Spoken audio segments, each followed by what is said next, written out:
As we move further in our discussion about precision medicine, I will now invite our next speaker who will talk about intravascular imaging, the role of intravascular ultrasound in percutaneous coronary intervention and optical coherence tomography for optical PCI outcomes. Our speaker, Dr. Hamid Shareef Khan, is Assistant Professor of Cardiology at Rawalpindi Institute of Cardiology. Over to you, sir. So, Bismillahirrahmanirrahim. Assalamu alaikum, ladies and gentlemen. I'm Dr. Hamid Shareef. I'm working as a consultant cardiologist at Rawalpindi Institute of Cardiology. My talk is upon the role of IVUS and OCT to improve PCI outcomes. I will, first of all, my outline of the presentation, first of all, what is a PCI outcome? How would we measure that? What is the MACE? And what are the TLRs and TVRs? They are normally considered the Achilles heels of PCI. What is the role of imaging in improving PCI outcomes? The evidence behind IVUS. IVUS criteria for stent optimization, just a couple of slides for that. Evidence behind OCT and OCT criteria for stent optimization. First of all, what is really MACE is? As we all know, the MACE stands for major adverse cardiovascular events. So a number of trials were conducted to see over a period of time what MACE really means. So we come up across two defining criteria when stents are used. One is a 4-point MACE and one is a 5-point MACE. The 4-point MACE was used when POBA or bare metal stents was used in earlier, but now the 5-point MACE is used, which stands for cardiovascular death, non-fatal MI, non-fatal stroke, unstable angina requiring hospitalization, and coronary revascularization, TVR, TLR. So this is the base, the hallmark, which is the TVR and TLR is definitely including when stents are compared among each other or with CABG for that matter. So TLRs and TVRs, what do we mean that? And they're always and all have been considered the Achilles heel of PCI. If you consider the Sentex trial, which showed over a period of time that CABG is superior to PCI, overall MACE, but if you look at the individual components over here, the CVA or the death MI is the same, not much different clinically. All-cause death, p-value is again 0.048, but when it's come to MI and revascularization, especially revascularization, the rate of TVR with standing is 23%, that with CABG is around 0.9%, and p-value is less than 0.001. So overall, if you look at this trial, it is the TLR and TVRs which is holding PCI down when compared to CABG. Now we consider the Excel trial, again, overall the results were the same, but we consider the endpoints like the stroke, the myocardial infarction, they were more or less the same. But again, if you look at the D, the ischemia-driven revascularization is 10 and 16%. So again, the TLR and TVRs, when it comes to PCI, it holds us back, and that is why the overall trial is favored slightly in favor of CABG in this trial. So what are the causes of TLR and TVRs? Always know that two major procedural causes can be either in-stent restenosis or the stent thrombosis. So the procedural causes of ISR is a paper at Angus et al. In 2010, which showed that stent during expansion comprises 40%, undersized can 23%, and stent fracture about approximately 9%, and geographical miss 24%. So the most procedural causes are either stent under expansion or under-stent, which leads to ISR over a period of time. If you come to causes of death thrombosis and early and late thrombosis, again, so you can see different registry, the Burn, the Pester, and the Prestige. Most of them showed the stall malposition, under expansion in early stent thrombosis. When it comes to very late stent thrombosis, knee atherosclerosis, and uncovered stents were the main causes of stent thrombosis, leading to increased TLR and TVR in such cases. So theoretically, if we reduce TLR, stent thrombosis and ISR, we can reduce the procedural complications over a period of time if you reduce the late thrombosis and even early stent thrombosis. So how can we do that? We can do that by ensuring proper lesion assessment and preparation.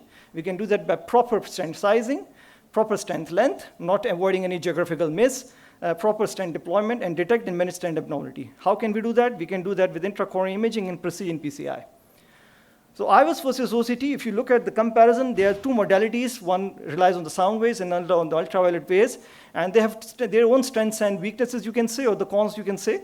IVUS has much more depth, and OCT has much more resolution, so that the proximal or the close by the structures are seen very much. So plaque morphology, any calcium in the lumen, that is much better visualized by OCT. However, the depth, for example, if there's depth of calcium involved, and the proper sizing, the IVUS is much superior. If you look at the evidence behind IVUS, there are two major trials that I'm going to discuss. One is the IVUS XPL, which is a Korean study which showed impact of intravascular ultrasound on outcomes of everolimus-eluting stents and long lesions. As you all know, that the longer the lesion, the more the risk of IS and stent thrombosis is. So they took stents mostly of more than 28 millimeter, and they then divided into DES via IVUS guidance and DES via angiography guidance, as we normally do. So 700 patients in each arm, and at the end of 1 year, you can see the rate of events, which is cardiac death, TVR or target lesion MI, and ischemia-driven TLR were double when done unguided with IVUS. And in IVUS cases, it's only 2.9%. So 5.8 and 2.9 over one period of time. And this stayed over a period of 5 years as well. You can see on the left side, the patient with primary endpoint, that is MI, TVR, and death. Again, the two graphs are diverging. And at 5 years, if we look, IVUS guidance is much, much superior to angiographic guidance when it comes to reducing MACE. The ultimate trial, that was a Chinese trial discussed by Professor Chen's team, and it showed intravascular ultrasound versus angiographic drug-eluting stent implantation. It was a very important trial in a way that it, for the first time, used a criteria for stent deployment using IVUS guidance. So this ultimate criteria, which showed that those patients, so the main purpose was to standardize the whole procedures, IVUS guided, by giving a definite criteria and then comparing the endpoints. So the minimum lumen area, CSA in standard segment, was taken as 5 millimeters square at the endpoint on 90% of the distal reference diameter. For example, if the vessel is small, 5 millimeter cannot be achieved, so 90% of the distal reference lumen area has to be taken. The plaque burden at 5 millimeter of either end of the stent edge should be less than 50%. So this is what geographical MACE is. For example, if the lesion is more than 50%, it has to be stented because it has increased rate of events over a period of time. And he has to avoid any edge dissection post PCI, that is, which involves the media, and if the length is more than 3 millimeters. So this is the IVUS criteria under the ultimate trial, which is now mostly used in many centers as well, that you have to achieve a 5 millimeter square area, or you have to achieve 90% of the reference diameter if the vessel area is small. And you have to avoid any edge problems, like, for example, proximal distal wedge, the plaque burden should be less than 50%, and you have to avoid any serious dissection as well. So these are the results. At 1 year clinical follow-up, the target vessel failure was 2.9% in IVUS guided and 5.4%. Replicated the results of the previous trial. And we see a 3-year outcome again. It is 6.6% compared to 10.7%. Just imagine you're doing PCI over a period of 1 year, you get 4 stent thrombosis or 4 cases or 8 cases of ISR, and all of a sudden you do it IVUS guided and you get half the result. So this is the benefit of this trial. Now we go to the OCT. First of all, a few points about the OCT. It is an emerging technology. So when OCT came into the market, first of all, it pitted against a standard therapy, which is the IVUS. So we have to show that OCT is non-inferior to IVUS, and then the OCT is taken in the mainstream and compared the MACE with, compared to angiographic guided. So these are the 2 studies I'm going to tell. One is the Illumine 3. The Illumine series of trial 1 and 2 was to show the non-inferiority of OCT with IVUS, that it did successfully, and Illumine 3, that using a novel stent sizing optimal criteria, OCT-guided PCI will be non-inferior to IVUS-guided PCI and superior to angiographic-guided PCI in achieving. So this was the hypothesis, and this was the criteria they used. Compared to IVUS, they used an EL, which is the outer portion of the media, and if it is considerable plaque burden, then only we take lumen to lumen. So if we see more than 180 degree of the lumen area is seen, or the vessel is seen, we take the EL to EL diameter, and we then get it to 0.25 millimeter downstream. For example, if it comes out to be 3.22 or 3.25, we take 3 as the cutoff value for the stent. And stent diameter decided by OCT measurement of mean EL to EL, and diameter is rounded down to nearest stent size. Stent diameter decided by OCT measurements of mean lumen diameter rounded up to nearest size if the vessel is not fully seen, that is more than 180 degree of the vessel is not seen, and there is a bit of a plaque as well. Again, the plaque burden should be less than 50%. Reference stent length is decided by automation, obviously. So stent measurement algorithm, first of all, co-registration is done, and this is what we see, that acceptable should be more than 90%. If the stenting is done post-PCI, the area of the stent, the distal reference should be more than 90% of the distal reference MLA, and the proximal should be more than 90% of the proximal segment MLA, if that is achieved. And reference segment should be free of major dissection with a minimum of MLA of 4.5. So in IVUS it was 5, and in OCT we have to achieve minimum of 4.5 millimeter square. So this was the primary endpoint. In most of the cases, the mean MLA was achieved, MSA was achieved as 5.79, and compared to IVUS, 5.89. And it was non-inferiority 0.001, so it did one step. For example, OCT was considered to be non-inferior to IVUS in this case. And secondary endpoints like mean stent expansion, mean stent expansion, and minimum stent expansion were comparable with IVUS. And expansion optimal was 26% with OCT and 25% in IVUS. Again, they were comparable. Acceptable results were again comparable, 16%, slightly higher in OCT and 12% with IVUS, and unacceptable was 59.63. So secondary endpoint was well achieved by OCT, and now Illumine 4 is in progress, which is now showing the MACE, that is angiography, IVUS, and again OCT, and long-term MACE will be then compared among the three modalities. So just in OCT, this is a very easy to remember MLD max. That is, pre-PCI, we see strategize. We see the M and L and ND, which is M is the morphology of the plaque, the calcium, whether it needs to be atherectomized or not, the length of the lesion, and obviously the diameter. And post-procedure, we use, again, medial dissection, apposition, and expansion. All three have to be assessed for successful PCI. Take-home message, you all know TLRs and TVRs are very important. They have to be reduced because they are the Achilles heels of modern-day PCI. Improve by reducing the incidence of ISR and stent thrombosis. IVUS and OCT can definitely improve stentomization and reduce stent failure. Evidence is existent for IVUS and emerging for OCT. Guidelines including imaging in the form of PCI is 2A for left main stenting, stentomization, and stent failure cases. Cost is definitely an issue in a place like Pakistan, so we have to limit our resources and have to do in certain cases like left main stenting when the stakes are quite high. Bifurcation stenting, because we know that we are putting in 2 stents and the MACE can be high, calcified lesions, and also in stent failure. Thank you very much.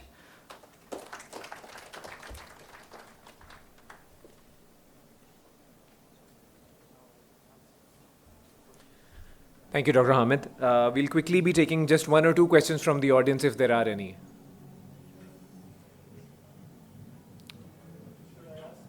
Nice, right, sir. So I'll request the chairpersons and the panel of experts to please give their valuable comments now. Sir, please.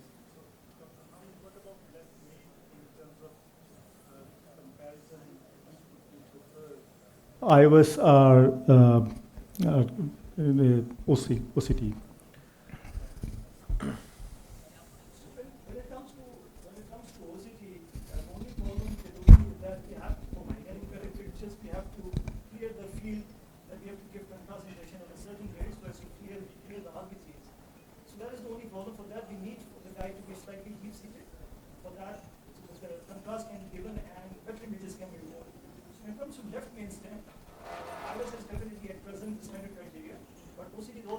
Especially in distal, mid to distal bifurcation cases.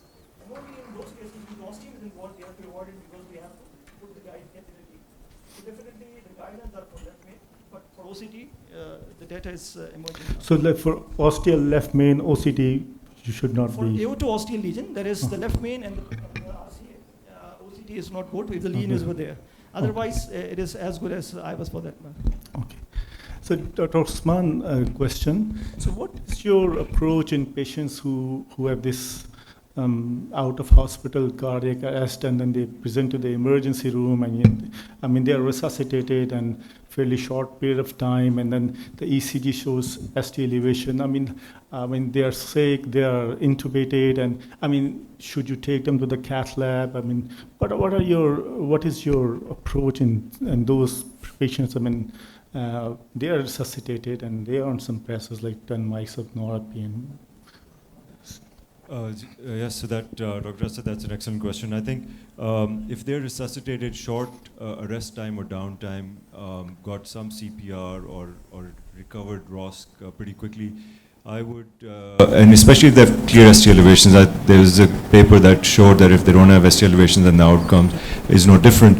But if they have clear ST elevations, the only time I would not take them to the cath lab if they have very clear signs of neurological injury, if they're posturing or if they're seizing, pupils are fixed, then I probably wouldn't. Otherwise, take them to the cath lab. These are the kinds of patients that I do measure right heart pressures in, because sometimes you're surprised what their cardiac index is. Here you would just put in a balloon pump up front. Maybe abroad you would put in an Impella. And these patients I'm usually pretty aggressive with. I think hypothermia protocol, the most recent data is not that encouraging. And so I'm not sure how beneficial that is any longer and what role that has. I think more data is needed about that. But in that specific situation that you mentioned, I'm usually aggressive and take them to the lab. Just a minute. Our experience that we have had a number of out of hospital cardiac arrests and they coming to AFIC and we've been able to revive the heart. It's basically the brain. If there's brain injury, they almost heart comes back and 4 or 5 days they are dead. It's the brain injury which is more important. 8 minutes of cardiac arrest, I think they are gone.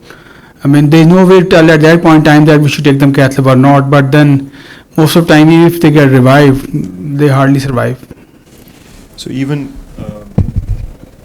with very good bystander CPR, if there's prolonged downtime, then the outcomes aren't that good, despite aggressive measures. But especially if there's early posturing and seizure activity, then the outcomes are very bad. But then these patients utilize the hospital resources a lot. These ECMOs and everything, they cost a lot. Actually, Usman, I had a quick question on, there's so much like, at least the negative data on balloon pumps and even the other devices. No one has really, none of the Impella or even others hasn't really, MCS devices has shown any mortality benefit. But we still end up using that, especially balloon pumps. Like in our lab, every time we have a M&M and there is something, it's like a debate about it, why you did not use it, why you should use it. So what's your point on that? With all that, we always say, okay, why didn't you use it and you should use it? So what do you say on that? So I think that's a great question. We all struggle with that decision. I think the guidelines have been very ambiguous for the most part, but they're clear about one thing, that routine use of circulatory support devices is not indicated, and there's no data to back it up. And you have to have case-by-case selection. I think somebody who has left main, severe left main disease or severe three-vessel disease, it clearly is ischemic. You're waiting to put them, or send them to surgery.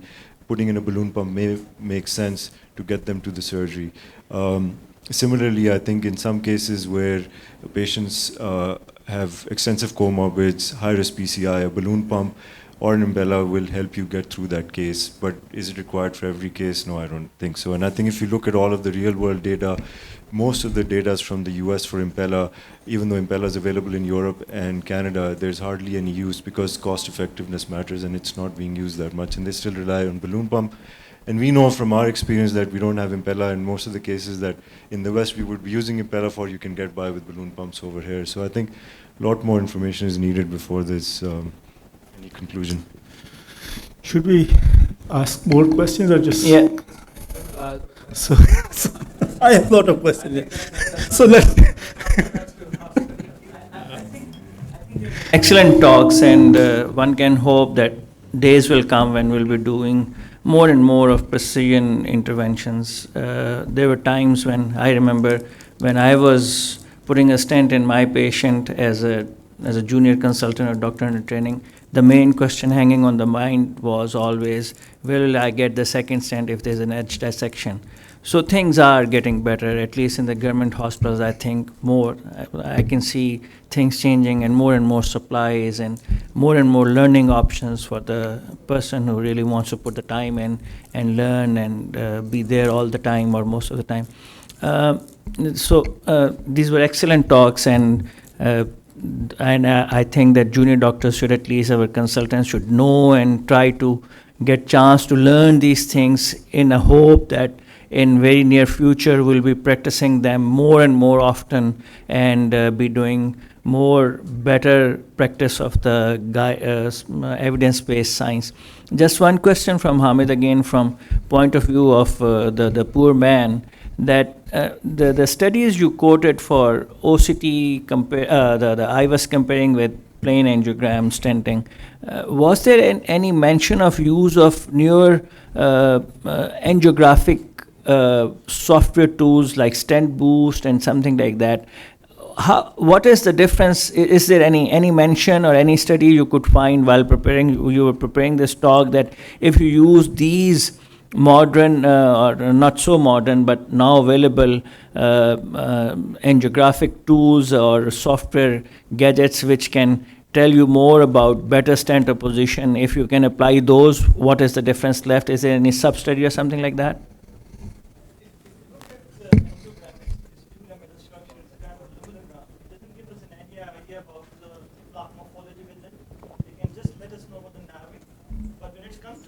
comes to IVUS or OCT, it's definitely a ball game altogether. It's a kind of a camera inside your artery. It gives you a good resolution. It gives you a better information about the plaque morphology, about the lesion length.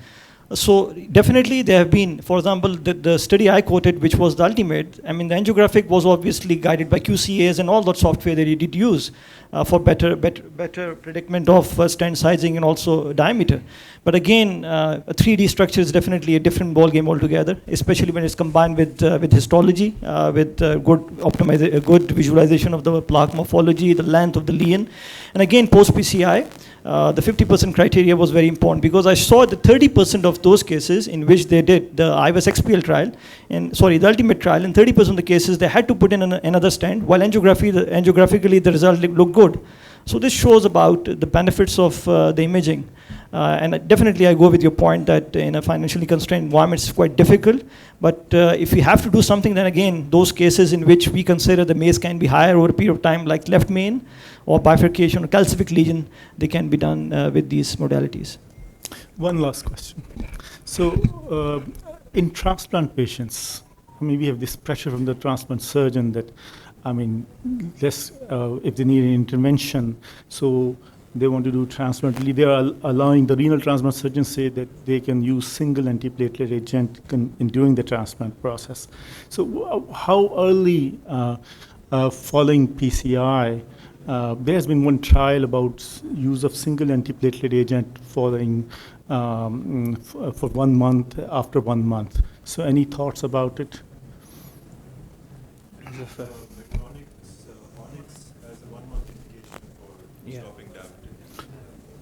So that's only if you have used only single stent, I mean, not 2 stents. So I think, and Dr. Muhyiddin corrected me, that Abbott also has that indication.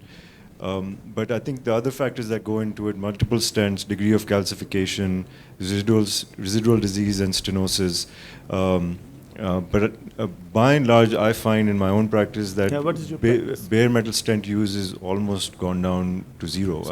Barely ever. I can't remember the last time I used it. I mean, it's not available. It's not available. And the drug-eluting stents. So how long do you just wait for 1 month? If it's somebody with a bleeding risk or needs surgery, then 30 days. Yes. Thank you, everyone. With this, I'd like to close session 2 and invite Dr. Jahangir Ali Shah to moderate the third session.